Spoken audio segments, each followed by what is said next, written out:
तो हम लोग कर रहे हैं। इसके बाद एक और एप्लीकेशन हम किसी में करेंगे, फिर उसके बाद ASP.NET कोर में 5-6 लेक्चर लगाऊंगा और फिर उसके बाद शुरू करेंगे प्रोजेक्ट शुरू हो गया। 10 घंटे बैठो, 12 घंटे, इतना काम आपके पास रोज का होगा।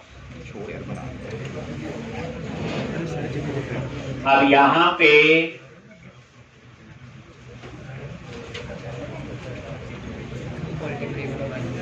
तो हमने मल्टीपल टेबल। अब आपको देखो, कई बार बच्चे आते हैं यही सीखना वही सीखना है। अब आपको एक चीज नोटिस होगी, बिना डाटाबेस तो कुछ भी नहीं। और डाटाबेस जब तक आपको यही नहीं पता कौन से टेबल बनने हैं, मास्टर टेबल, ट्रांजैक्शन टेबल, क्या कहानी है सारी प्राइमरी फॉर्म की, सुनने में तो छोटी चीज लगती है, पर उसके बिना प्रोजेक्ट बना ही नहीं सकते। आज हम यहाँ ड्रॉप डाउन लिस्ट लगा रहे हैं, डाटा दूसरे टेबल से आएगा, वो दूसरे टेबल कौन से हैं वो तो पहले पता हो, ठीक। तो इसलिए डाटाबेस भी जरूरी हो। अब आप लोग इसमें कर रहे थे एम्प, डेप और डीएस, और सम के लिखें, प्रैक्टिस करें साथ साथ। अब यहां पे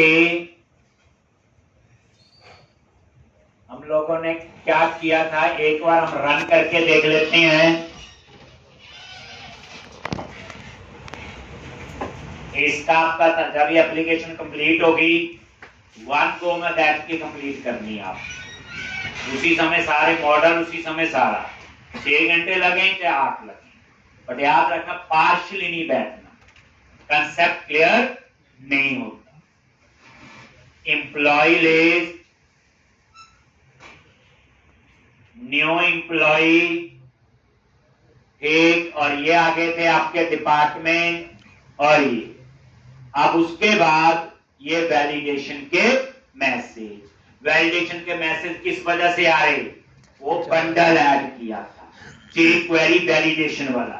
उस बंडल में क्या है, कुछ फाइल्स के पाथ हैं जो जावास्क्रिप्ट में बनी हुई है। जावास्क्रिप्ट कहां पे रन होती, क्लाइंट साइड से। ठीक, इतना काम हमने कर लिया था। अब हम सेव का कोड लिखें, तो आपका ये डिजाइन बन गया था। जो नेक्स्ट क्वेश्चन है उसमें और चीजें भी ऐड होंगी। तो एम्प्लॉय पे आगे, कंट्रोलर पे, अपसर्ट आपका ये हो गया। तो आपने नोटिस किया अभी जो कोड लिखा, 2 कोड है, क्रिएट और एडिट। अब आगे से हम इसी को ही फॉलो करेंगे। अब उसके बाद क्या बनाओगे, HTTP पोस्ट, और क्या लिखेंगे, और यहां पे एक में छोटी चीज और बता देता हूं पहले। अब एक काम करो कि ये व्यू डेटा है, कर लिया यूज। अब कोई पूछे क्यों यूज किया, क्या बोलोगे, मेरा नाम लोगे, मैंने करो। हाँ, डेटा लॉस ना हो, डाटा को स्टोर करने के लिए।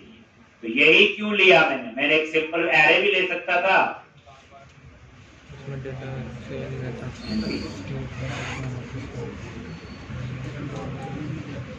बताया हुआ बच्चे, सारे पेज क्या होते हैं, स्टेटलेस। कितना बढ़िया तरीके समझाएगा। स्टेटलेस का मीनिंग होता है जब भी रिक्वेस्ट सर्वर पे जाएगी, पेज नया बन के आएगा, उस पेज पे जो वेरिएबल लिए होंगे सबका डेटा लॉस्ट हो जाता है। क्यों, क्योंकि वेब एप्लीकेशन तो सर्वर पे रन होती, हमारे घर में तो नहीं रन होती।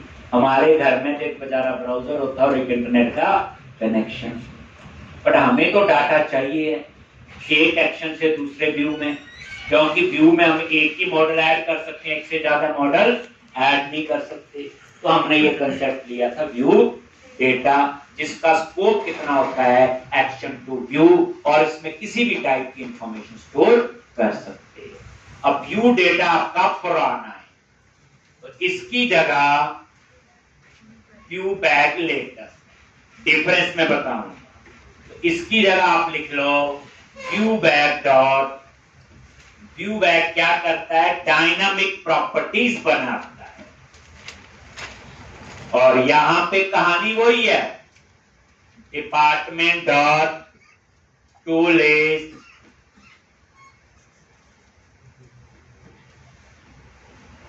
viewback dot tsg list, context dot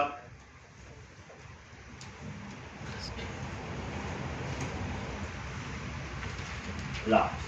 बस कुछ नहीं किया, व्यू डेटा की जगह व्यू बैक, कोड वही, डाटा को स्टोर करने का चेंज किया है। तो व्यू डेटा पुराना है, पहली बात है, व्यू बैक नहीं है। व्यू बैक डायनामिक प्रॉपर्टी बनाता, देख लो, व्यू बैक पे F12 प्रेस करो, देखो क्या लिखा है आगे, डायनामिक। ये डायनामिक प्रॉपर्टी बनाता है, इसका मतलब जैसा डाटा होगा वैसी टाइप बना लेगा। जो हमने HTML में टाइप कास्ट करना पड़ा था, इसमें उसकी जरूरत नहीं है, बस ये डिफरेंस है। व्यू डेटा में टाइप कास्ट किया था ना, व्यू डेटा एज करके लिस्ट लिखा था, वो लिखने की जरूरत नहीं, क्योंकि व्यू बैक जो है डायनामिक प्रॉपर्टी बनाता है, ऑटोमेटिकली जैसा डाटा होता वैसी टाइप बना लेता है। ठीक, इसलिए व्यू बैक में हमें टाइप कास्ट करने की जरूरत नहीं है, मेन डिफरेंस इसका। अब आप इसके HTML में जाओ और वहां पे इसे कैसे कॉल करें।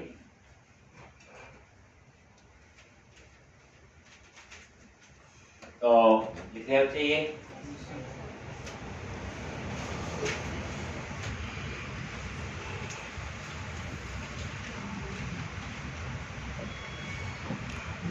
चलो अब इसके व्यू में गए और ये देखो जहां ड्रॉप डाउन लिस्ट वाला कोड है, इसको कमेंट बना दो डिपार्टमेंट वाले, और इसकी जगह आप लिखो, दोबारा से लिख लेना। ठीक, वही HTML हेल्पर, कौन सा, HTML dot drop down list for, और ये ड्रॉप डाउन लिस्ट किसके लिए है, बोलो, F dot department ID, comma, नीचे भी लिखा हुआ ये। उसके बाद क्या लिखोगे, new select list,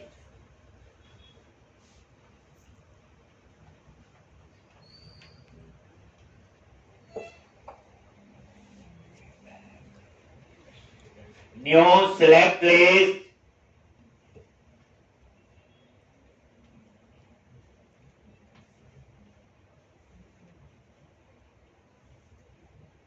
new select list, और यहां लिखो ViewBag dot depth list. यहां क्या लिखते थे, बोलो, व्यू डेटा।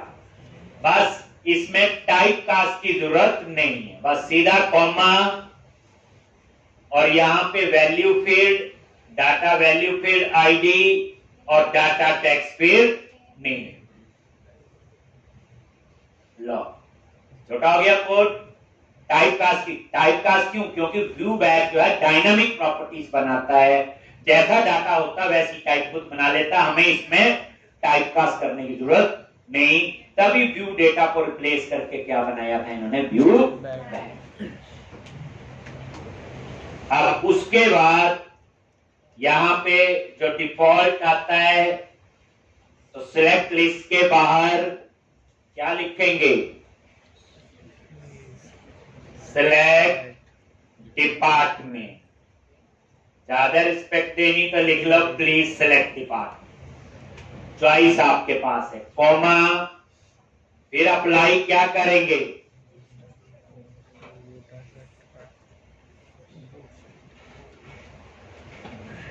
बूटस्ट्रैप। क्या अप्लाई करेंगे, बूटस्ट्रैप। क्या लिखोगे, comma, new curly bracket @ class, क्या लिखते हैं, form hyphen control. Form hyphen control का क्या बेनिफिट है, सारे कंट्रोल के लिए कॉमन डिजाइन। अब टेक्स्ट बॉक्स में भी अप्लाई करते हैं इसको हम लोग, और इस पे, इसलिए इसका क्या फायदा होता है, डिजाइन उस हिसाब से साइज एवरीथिंग ये सेट करता है। फॉर्म कंट्रोल कुछ नहीं है, बूटस्ट्रैप की क्लास है, बूटस्ट्रैप में जाके आप चेक कर सकते हैं। लिख लिया।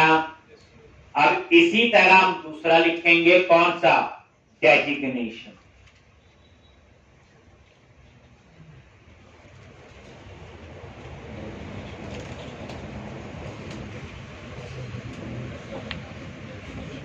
इसको नहीं डालने लग जाते हैं।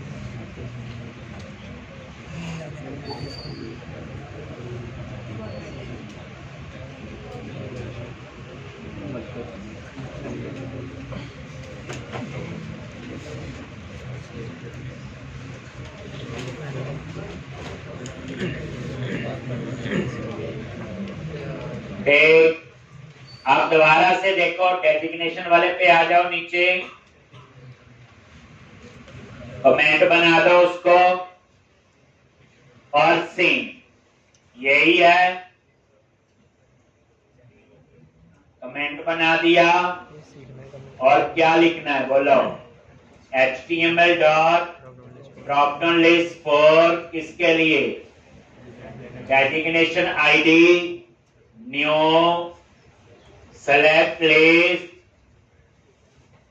View back dot TSG list.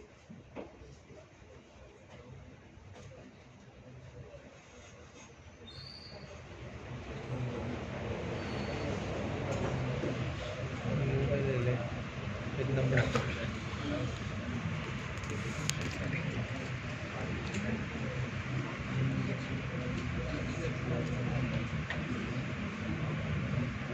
Comma, data value field क्या आएगा? आईडी। डाटा टेक्स्ट फील्ड क्या आएगा? नेम।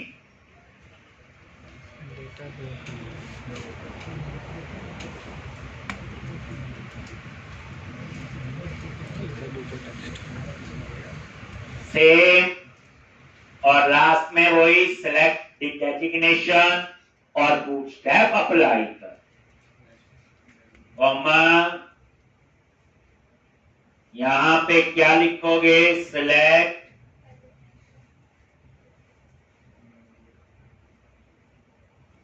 कॉमा,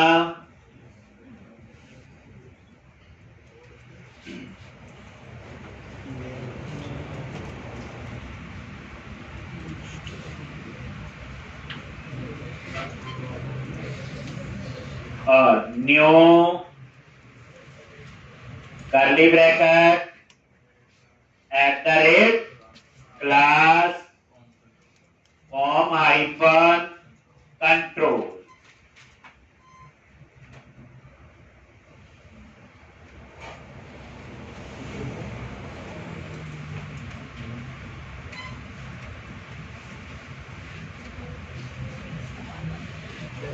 हाँ भाई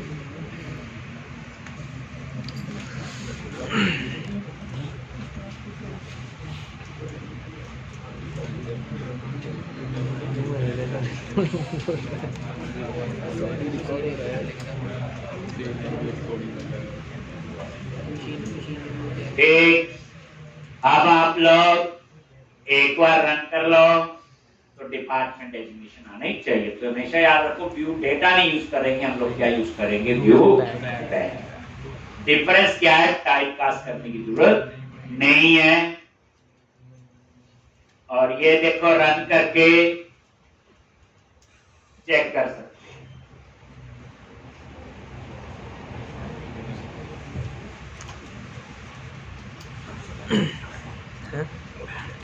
ये देखो आ गया, और यहाँ ठीक। तो इस तरह से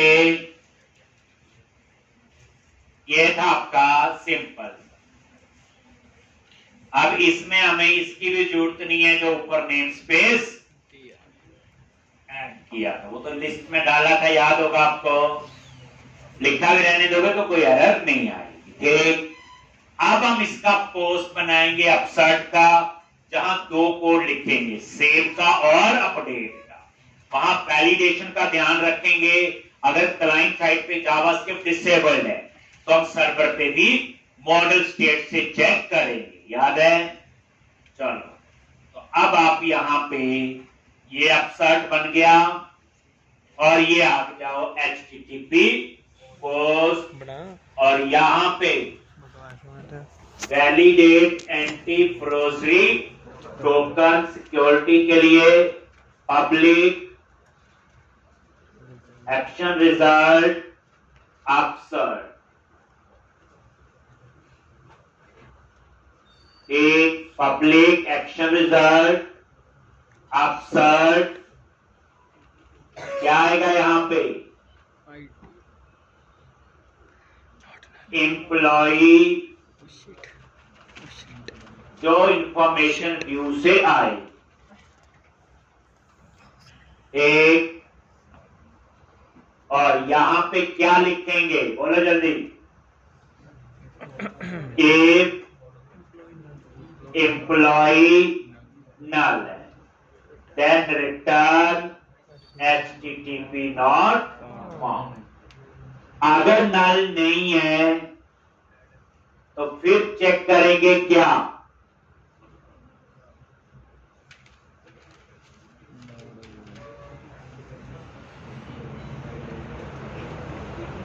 देख अगर डेटा वैलिड है कि नहीं, क्या लिखेंगे मॉडल स्टेट पढ़ा था। अगर जावास्क्रिप्ट डिसेबल्ड है तो अगर ये वैलिड नहीं है नॉट लगा दिया आगे और हम यहां लिख देते थे रिटर्न व्यू, वो उसी व्यू पे रहे, ऐसे होता है,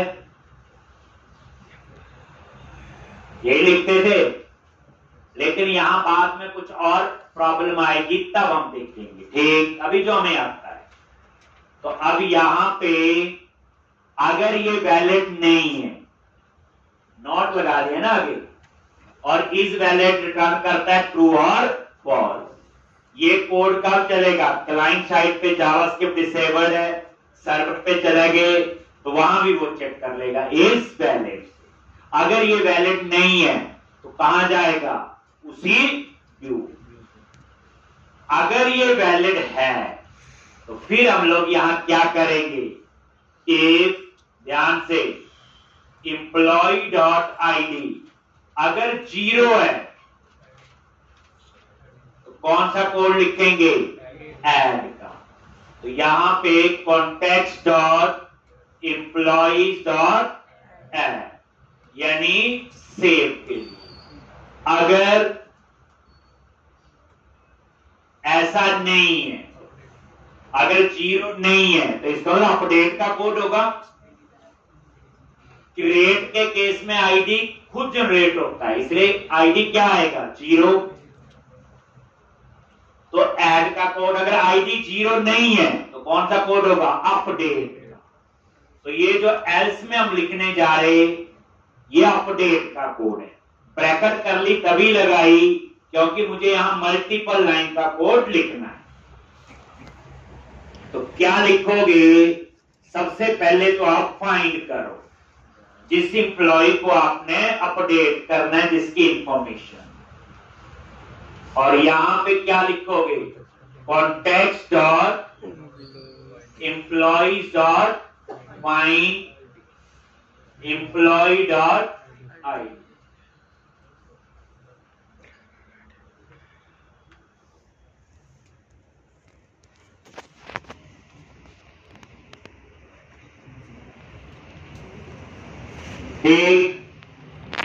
context dot employees dot find id find कर दिया, जिस इंप्लॉय की इंफॉर्मेशन अपडेट करनी है। फिर क्या लिखते हैं बोलो, एक इंप्लॉय इन डीबी नेम अपडेट हो सकता है और नेम कहां से आएगा बोलो, व्यू से। कहां से आएगा, राइट हैंड साइड में जो इंप्लॉय है वो यही तो है, कोड पुराने ही है। अब एम्प्लॉय इन डीबी फिर क्या चेंज होगा, address employ dot address. Left hand side में कहां चेंज करेगा? डाटाबेस में। राइट हैंड साइड में कहां पे? व्यू। Employ dot salary.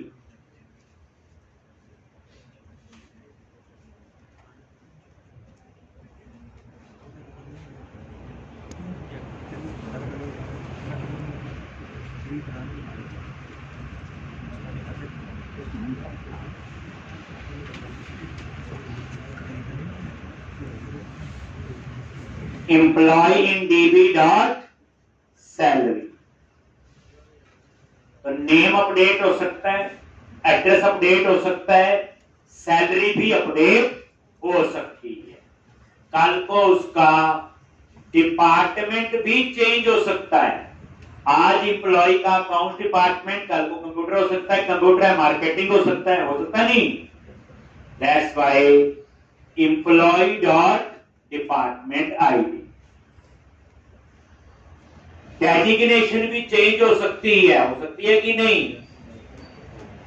आज वो प्रोग्रामर का टीम लीड बन सकता है, टीम लीड है प्रोजेक्ट मैनेजर, और यहां पे एम्प्लॉय डॉट डेजिग्नेशन आईडी।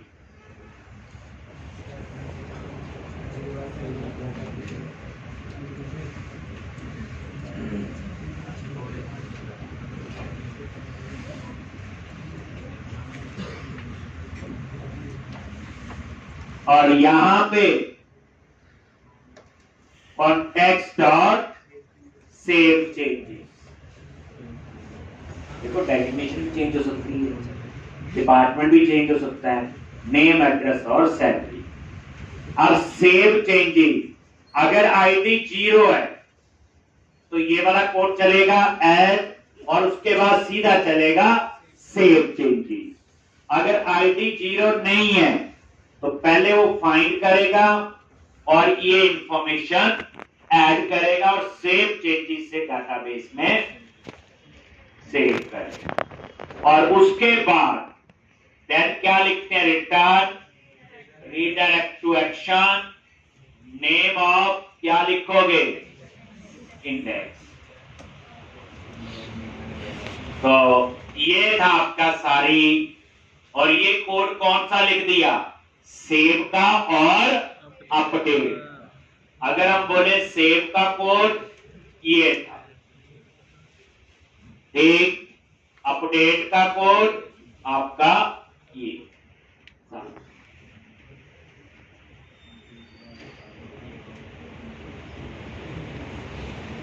जो कोड दो जगह अलग अलग लिखना था वो यहां लिखना तो पड़ेगा ही। सर ये वेरिएबल हम कोई भी ले सकते हैं? हाँ जी, जो हमने एम्प्लॉय इंडिविजुअल लिए कोई भी ले सकते हैं? हाँ जी, नाम कुछ भी। अब यहाँ पे इस पे हम ब्रेक पॉइंट लगा लें, पता तो तभी चलेगा। और ये पूरा टेस्ट जब भी पहली बार नया कोड लिखा उसको और अंडरस्टैंड करने के लिए ब्रेक पॉइंट लगा के चेक किया। जब एक बार समझ आ गया फिर नेक्स्ट टाइम लगाओ चाहे ना। अब आप लोग इसे रन करोगे,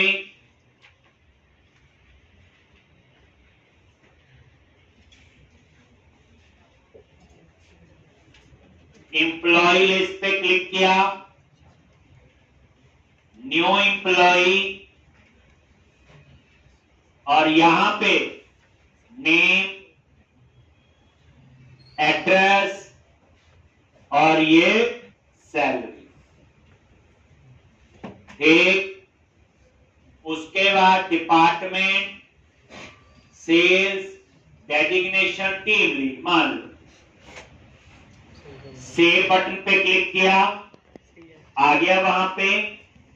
सबसे पहले एम्प्लॉय पे गए, क्या क्या इंफॉर्मेशन व्यू से आ रही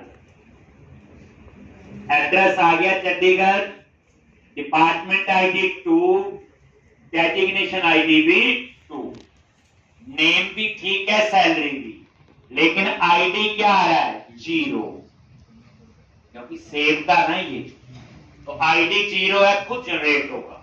F10 नल तो नहीं है, वैलिड है डाटा, यस, ये देखो आईडी 0 है, ये गया।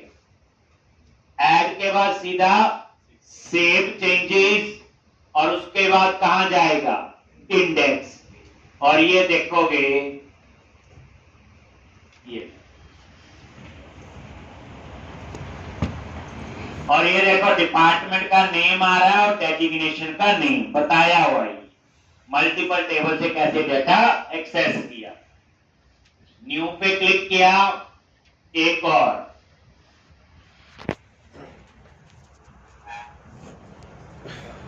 डिपार्टमेंट और ये कुछ भी इंफॉर्मेशन है भर दीजिए। यहां पे आगे कंटिन्यू, सेम सेव का ही कोड है, ID 0, ऐड और ये सेव ना हो गया। अब एडिट पे क्लिक करो, ये भी लिख दिया। तो जैसे आप एडिट पे क्लिक किया, ये देखो आगे कंटिन्यू कर दो, ब्रेक पॉइंट की वजह से रुकता है। लॉग नेम आ गया, एड्रेस, सैलरी और सब ठीक है। अब अपडेट करना अपने, ये अमित कुमार नहीं, इसका नाम है अमित कुमार राणा। कुछ और अपडेट करना चाहते हो, सैलरी जो है 75,000, डिपार्टमेंट सेल्स नहीं कंप्यूटर है, हो सकता चेंज। अपडेट पे क्लिक कर, आगे वहीं पे ध्यान से देखो, यहां पे गए,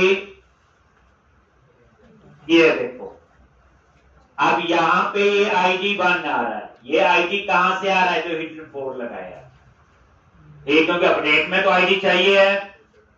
बाकी ठीक आ गया, जो भी डिटेल, नेम, एड्रेस जो भी था। F10 नल नहीं है, वैलिड है, यस। देखो आगे अब 0 नहीं है तो एल्स में गया और ये पहले फाइंड किया। क्या किया, पहले इसको फाइंड, और ये देखो ये जो फाइंड किया, ये पुराना डेटा आ रहा है डाटाबेस से, ठीक। तो मैंने क्या किया, वो जो व्यू से इंफॉर्मेशन आ रही उसको अपडेट कर दिया। F10 पता सारी, ये देखो, और उसके बाद सेव चेंजेस, और इस बार अपडेट होगा, ये देखो अमित कुमार हो गया। अब हम लोग न्यू करते हैं, वैलिडेशन परफेक्ट काम कर रही। अब जावास्क्रिप्ट डिसेबल कर देते हैं। लॉजिक कैसे करोगे, इंस्पेक्ट पे क्लिक किया, पेज ओपन है, सेटिंग्स पे गए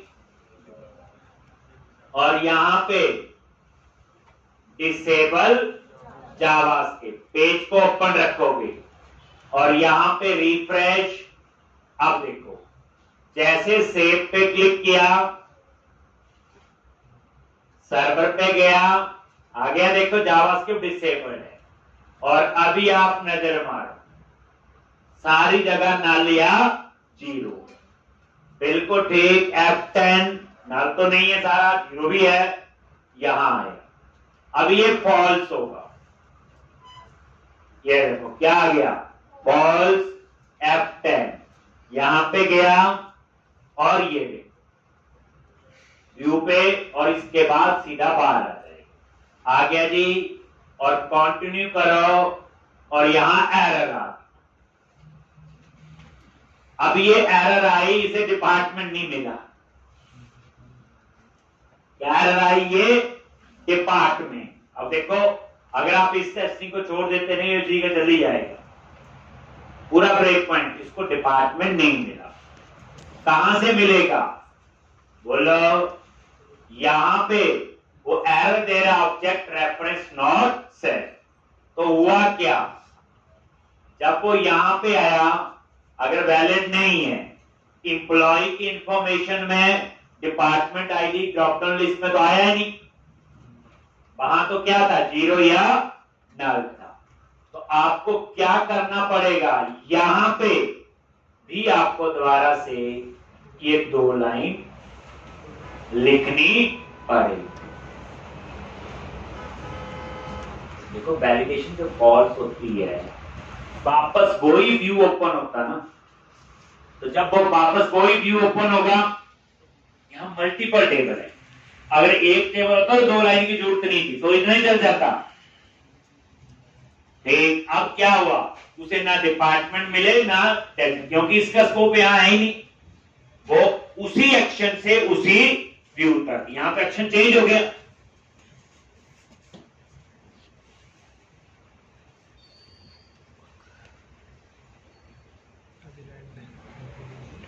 जब पहली बार पढ़ते हैं तो हर चीज टेस्ट करो ताकि कोई चीज मिस ना हो। टेस्टिंग ही है, एरर पता चलेगी। जब एक बार चीज आ गई फिर तो टेस्ट करना, नेक्स्ट टाइम जब अपने कहानी पता होगी फिर तो मैं पहले लिख दूंगा यहाँ।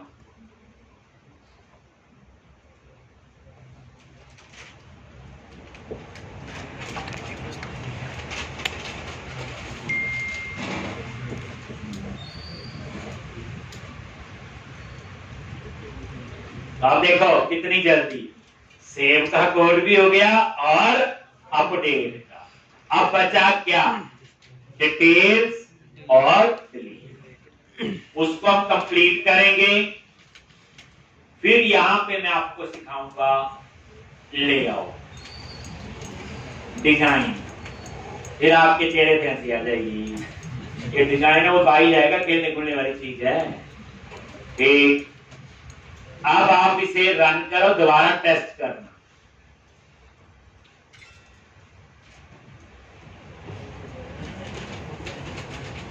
एम्प्लॉय लिस्ट, एडिट पे क्लिक किया, एडिट में हम तो न्यू में था ना, ये देखो, सेव पे क्लिक किया, काम कर रही परफेक्ट वैलिडेशन, लेकिन मैं जावा के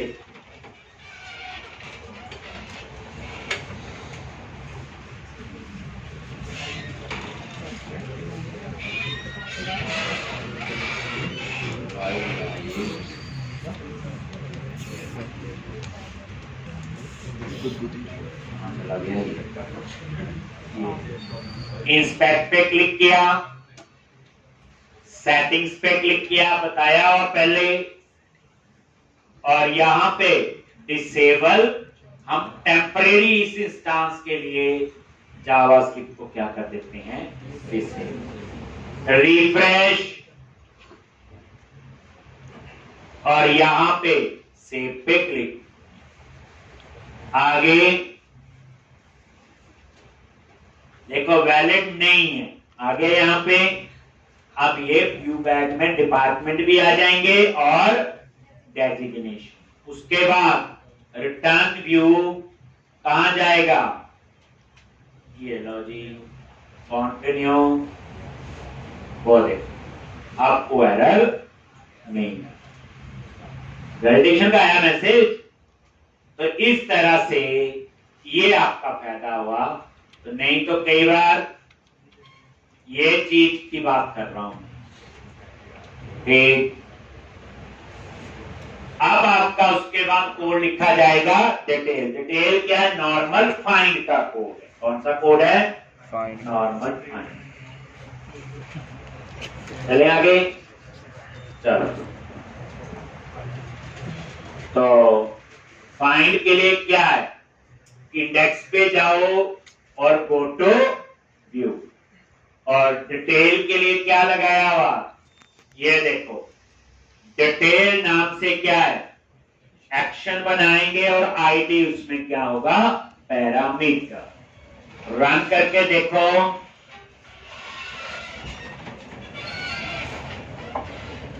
छोटा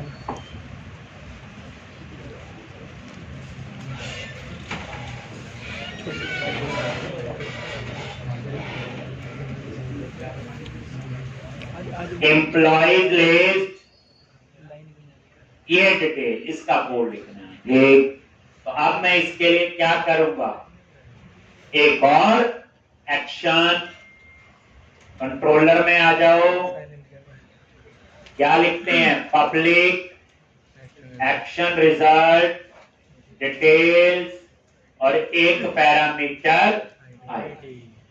अब डिटेल में क्या क्या दिखाना है, एम्प्लॉय का नेम, एड्रेस, सैलरी, उसका डिपार्टमेंट का नेम भी, उसका डेजिग्नेशन का नेम। तो क्या करोगे? Where employee from DB. और कैसे फाइंड करते हो? कॉन्टेक्स्ट डॉट एम्प्लॉइज डॉट क्या लिखते थे? फाइंड। लेकिन इस बार मल्टीपल टेबल से डाटा चाहिए, तो यहां क्या लिखूंगा? बोलो। Dot include. मुझे डिपार्टमेंट का नेम चाहिए, तो ये उसके लिए वही लैम्डा एक्सप्रेशन ई डिपार्टमेंट। इसी तरह मुझे क्या चाहिए? डेजिग्नेशन भी, तो ई डॉट डेजिग्नेशन।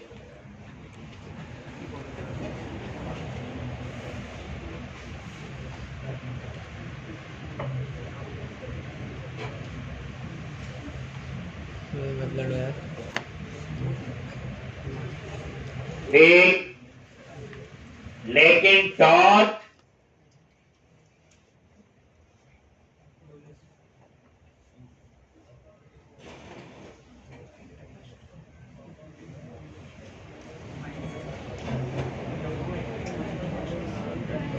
क्या लिखते हैं?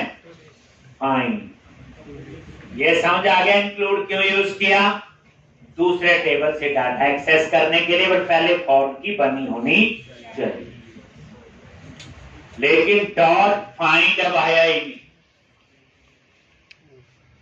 अब नई चीज पता चल गई। फाइंड सिर्फ प्राइमरी की के साथ चलता है और सिर्फ सिंगल टेबल।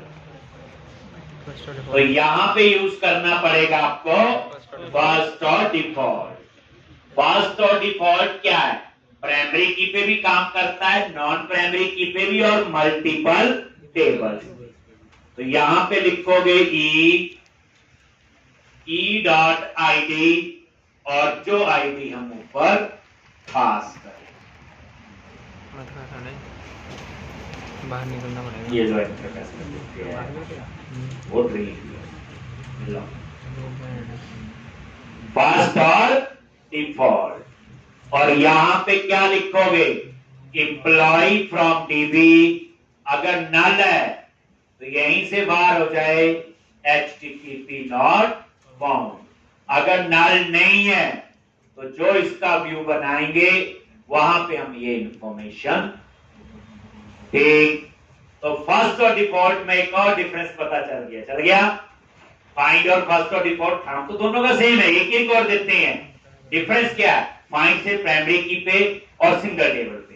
फर्स्ट और डिफॉल्ट ज्यादा फ्लेक्सिबल है, अगर आप देखें तो प्राइमरी की पे भी, नॉन प्राइमरी की पे भी, और मल्टीपल टेबल्स। अब उसके बाद हम डिटेल्स नाम का क्या बनाएंगे? व्यू।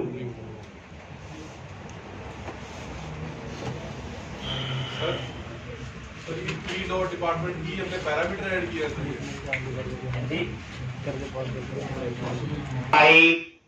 और वो डिटेल्स नाम से क्या बन गया? व्यू। तो यहां तो सिंपल कोड है, कितनी बार लिख चुके हैं? काफी बार लिख चुके हैं। चौथी बार।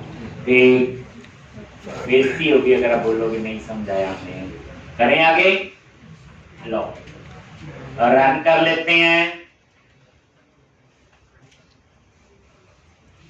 एम्प्लॉय लिस्ट पे क्लिक किया, डिटेल। अब डिटेल आनी चाहिए, तो क्या करोगे? डिटेल पे आगे सबसे पहले क्या करना है? @model take namespace dot model dot employee। ये याद आ गया? व्यू बैक बताने की जरूरत नहीं, ये टाइटल प्रॉपर्टी है कोई। अब हम लोग यहां पे क्या लिखेंगे? बोलो। take employee details,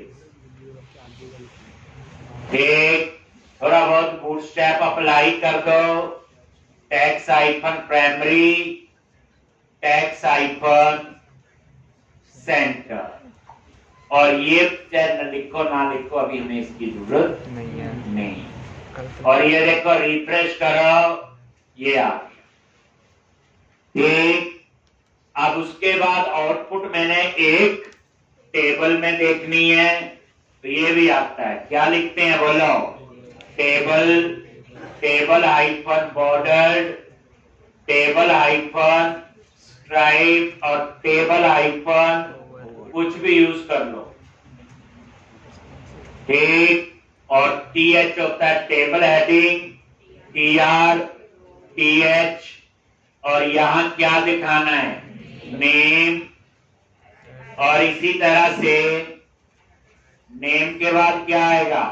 address, address के बाद सैलरी, और यहां पे डिपार्टमेंट का नेम, और यहां पे डेजिग्नेशन का नेम, और यहां पे कुछ भी नहीं। लो, तो ये आपने डिजाइन बना, बन गया जी। ये देखो आउटपुट, देखो रिफ्रेश किया, आउटपुट आनी चाहिए, नहीं आई तो फिर क्या हुआ? सेव नहीं हुआ था, इसलिए वो इंफॉर्मेशन रिफ्रेश नहीं आ गया। देखो अब यहां पे डाटा के लिए क्या होता है बोलो? T body. तो यहां पे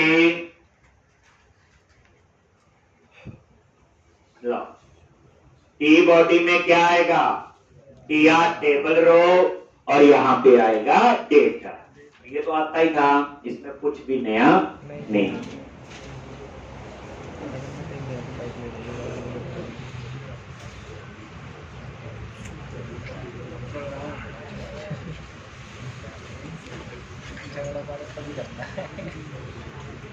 और यहां पे TD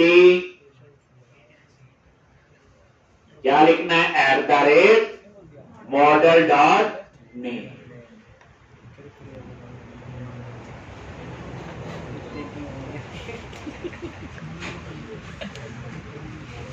प्रैक्टिस समझ के कोड, कोई कॉपी पेस्ट नहीं करना।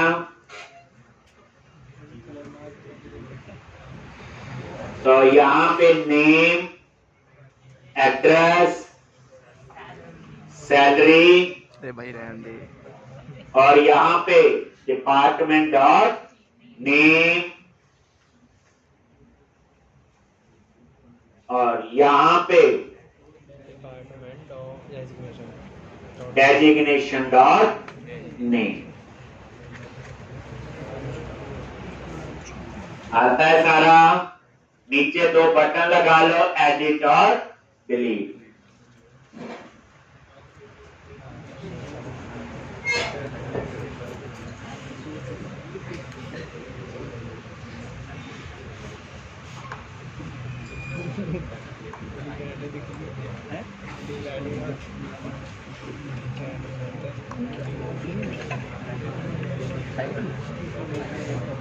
एक, और नीचे आपने क्या करना है बोलो?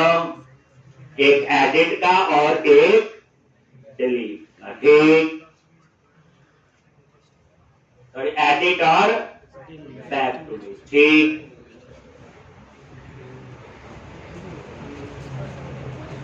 ये देख लो एक बार रिफ्रेश करके, ये डेटा आपका आ रहा है। ठीक, तो इसी के नीचे क्या लिखते हैं? HTML डॉट एक्शन लिंक, ये दे दिया एडिट, और यहां क्या आएगा?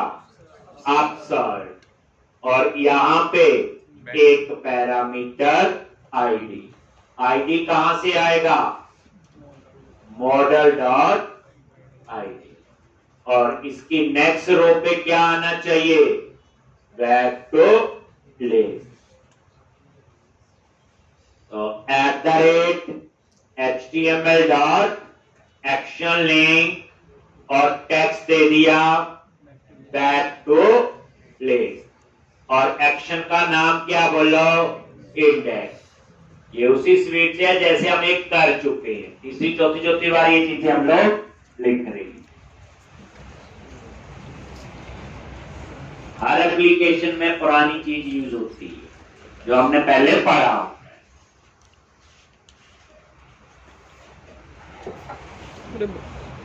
आगे से बनाना तो ये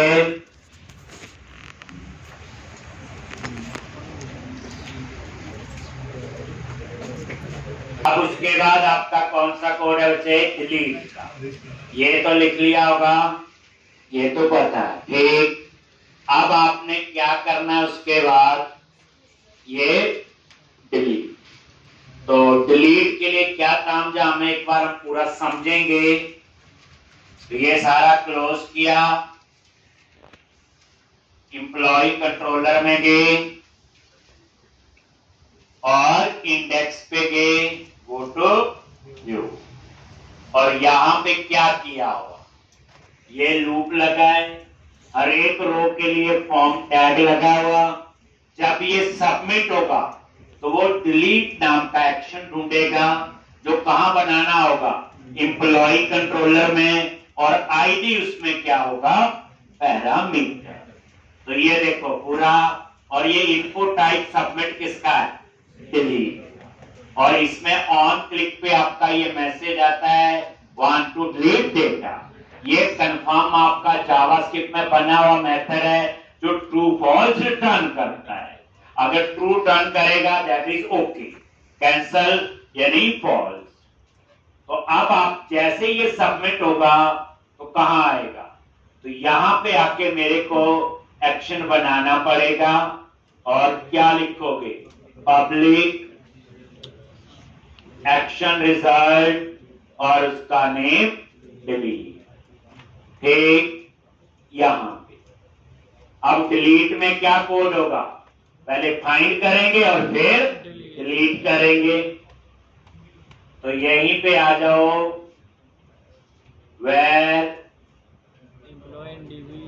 employ in DB context dot employee dot find. यहां तो फाइंड काम कर गया। एक ही टेबल का डाटा डिलीट होगा, और प्राइमरी की है तो फाइंड। फिर चेक कर लो एम्प्लॉय इन डीबी, अगर नल है देन रिटर्न, क्या लिखते हैं? HTTP not found.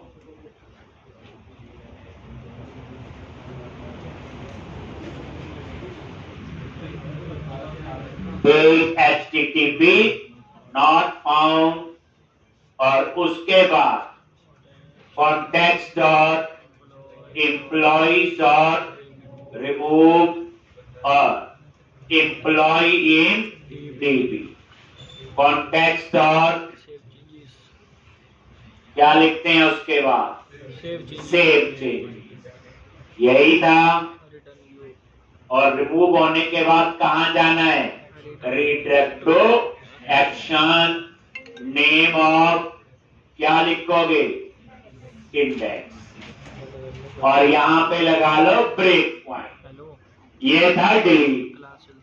तो पहला काम बच्चे ये है, इस पूरी एप्लीकेशन को आप कंप्लीट करोगे शुरू से लेके एंड तक। इसमें क्या क्या सीखा? Upsert, ViewBag, ViewData, drop down list. ये सारी कहानी जो है आप लोग ये समझेंगे।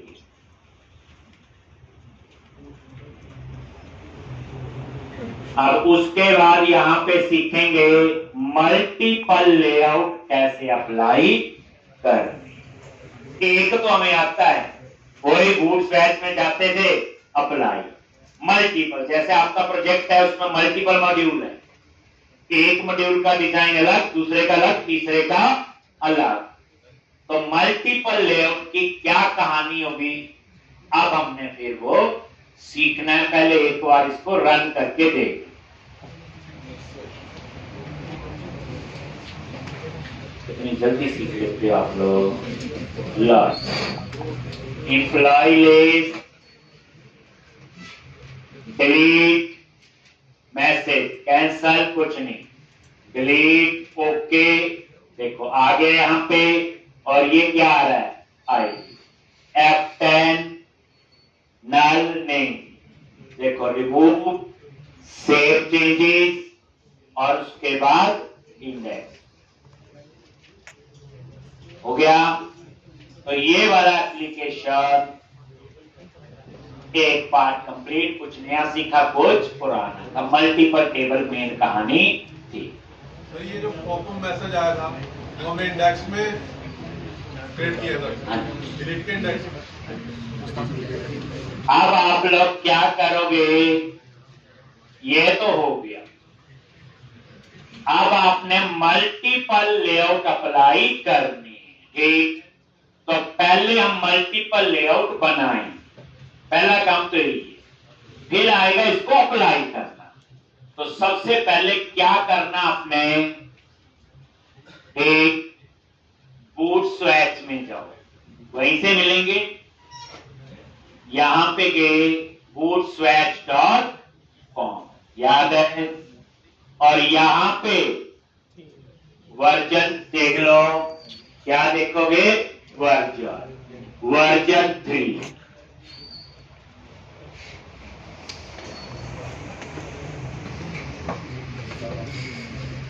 पे क्लिक किया, और यहां पे कोई, मैंने बोला हाँ जी ल्यूमन, ये वाला अप्लाई कर लेते हैं। ल्यूमन चूज कर लिया, और यहां पे ये आपका bootstrap.css चेक किया, क्लिक किया। आप इसको सेव कर लो। पहले सीधा कॉपी पेस्ट कर लेते थे, अब थोड़ा सिस्टमैटिक बेस, कंट्रोल एस, और इसका नाम रख दिया bootstrap-lumen, और इसको मैं सेव कर रहा हूं डेस्कटॉप। कहां पे, कुछ भी नाम रख लो, मैंने रख दिया bootstrap-lumen, और ये डेस्कटॉप पे ये फाइल बन जाएगी। यस यस, पहले की बनी हुई है रिप्लेस कर दी, कोई प्रॉब्लम नहीं। एक फाइल हो गई, चलो फिर बैक किया। तो अब वहां पे वर्जन आपका वही होना चाहिए, ठीक जैसे ये वर्जन 3 था, क्योंकि इसके साथ कंपैटिबिलिटी अच्छी है, फ्री की चीजें थोड़ा ध्यान रखना। फिर ये अब एक और, मैंने बोला जी फ्लैटली चूज कर लिया, और यहां पे bootstrap.css, और इसको भी क्या करो, सेव, कंट्रोल एस, डेस्कटॉप, और इसका नाम रख दिया bootstrap-flatly, जो भी थीम का नाम था। सेव, मैंने ये भी अभी कहां सेव कर लिया, डेस्कटॉप। ऐसे ही एक और,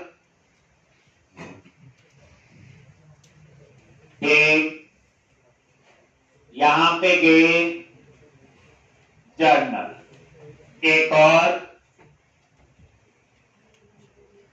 और यहां पे गए bootstrap.css, आ गया यहां पे, और इसको भी कंट्रोल एस, डेस्कटॉप, और इसका नेम दे दिया -जर्नल, और सेव, यस।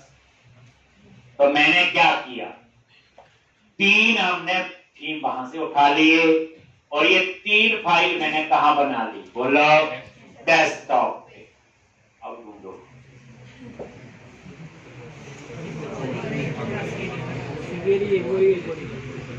डेट भी है ना, कोई पुरानी ना हो। ये आज की डेट आ रही है ना, ठीक। तो ये है फ्लैटली वाला, कॉपी करो इसको, और प्रोजेक्ट में जाओ, और कंटेंट फोल्डर में क्या कर दो, पेस्ट। बस क्या कर दिया, पेस्ट हो गया जी। इसी तरह दूसरी ढूंढो, ये कौन सी थी, फ्लैटली।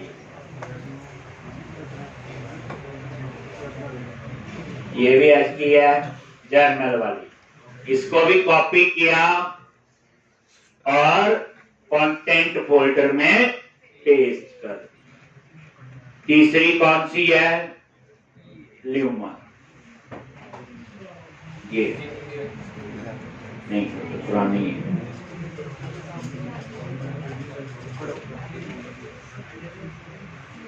ये कॉपी की और इसको भी पेस्ट। ठीक है, तो पहला यही काम है, बूटस्ट्रैप में जाके 3-4 बूटस्ट्रैप की फाइल लो, मर्जी का नाम रखो और उसको पेस्ट कर दो कंटेंट में। अब हम सीखने जाएंगे कि मल्टीपल लेआउट कैसे अप्लाई करते हैं, और एक कंसेप्ट होगा राउटिंग। एमबीसी में राउटिंग का भी इंपॉर्टेंट है। तो इतना आप लोग करोगे पहले, बाकी के लिए तो कल आना पड़ेगा।